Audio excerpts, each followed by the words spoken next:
Yeah, I mean, I'd be very curious to hear what opinions you might have that other evidence-based coaches might disagree with. Well, I would say probably the biggest one would be proximity to failure. Um, I mean, it was sort of, it's been corrected a little bit by now, but there was a time where it was 2 reps in reserve and 0 reps in reserve. It's the same for hypertrophy. And I was just sitting there thinking, like, what? No, it's not. Like, those last few reps are very important. You shouldn't always take them, especially on some movements.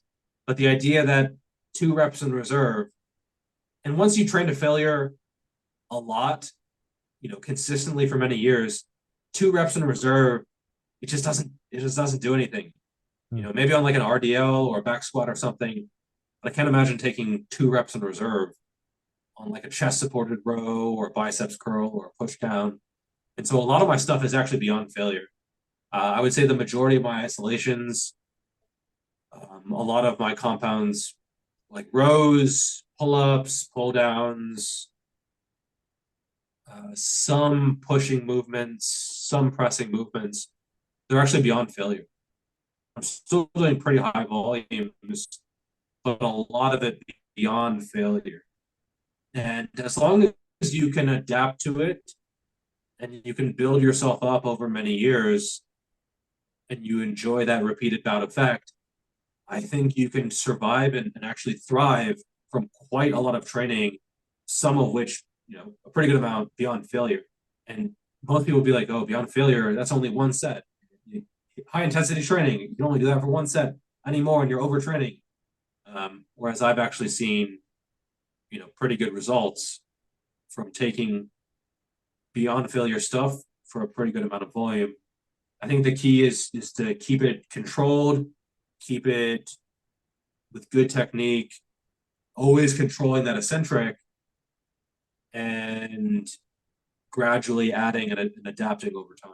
So that's probably my most controversial one where I don't really see the point in taking reps of reserve on a lot of these movements.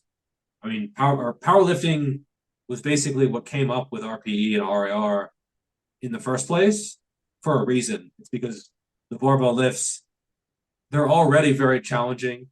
They're already often challenging the lengthened part of the range of motion. They already lock you onto a bar, which can make the movement just a little bit more taxing anyway. And so, yeah, I think powerlifters should absolutely keep reps in reserve if they want to maximize strength. But that's also part of the reason why no one is maximizing their hypertrophy with just a Hmm. barbell. It's because they are kind of limiting in some respects when it comes to muscle growth. And so I think, yeah, diversifying your training, as well as pushing harder, pushing closer to failure. I think that's the answer for most people. And hopefully that will be controversial in a few years. It seems like things are kind of, you know, the industry is changing a little bit. There's been a recent meta regression showing that closer to failure was actually better for muscle growth. And the curve was very interesting because it was like the closer you go to failure, the exponentially more gains you get. Hmm. And then there was no data beyond failure because it's kind of hard to check and it's hard to track. But the curve was like the closer to failure, exponentially more gains.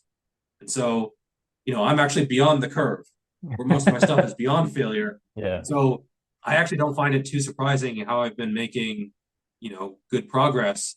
Because I think if you can adapt to that training, yeah, a whole nother realm of gains is beyond that failure wall. It's just mentally and also physically tough to get there.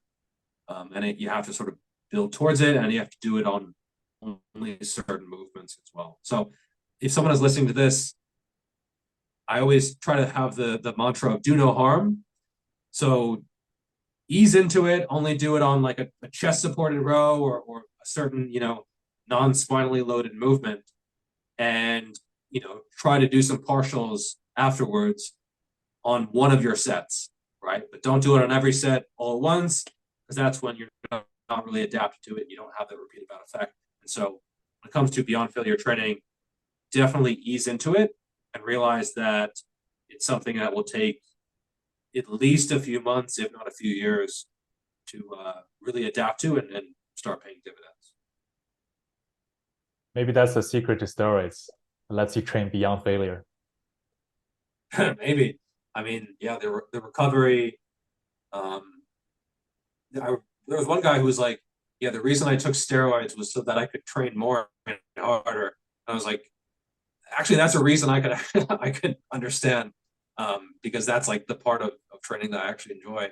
But I think that even if you're natural, you can still adapt a lot to it. I mean, there have been studies where people did just the most ridiculous, eccentric, overloaded protocols that made me, kind of like shudder in fear. And, by the end of the 8 weeks or whatever, they weren't even getting sore. Like they were basically brutally sore the first few weeks. But then after 8 weeks, they weren't getting sore at all. And that really reflects my experience as well. Like when you first start training like this, yeah, you could feel it. And you could feel it for a few days afterwards. But after a while, it's kind of just normal. It's like your new normal. And then if I went back to the old way of training, it just feels too easy, right? It just doesn't really feel like anything. And so, yeah, once I get the beyond failure pill, it's tough to go back, but it definitely can be something that provides value. Beyond failure, that's something I'm gonna take away and use in my training.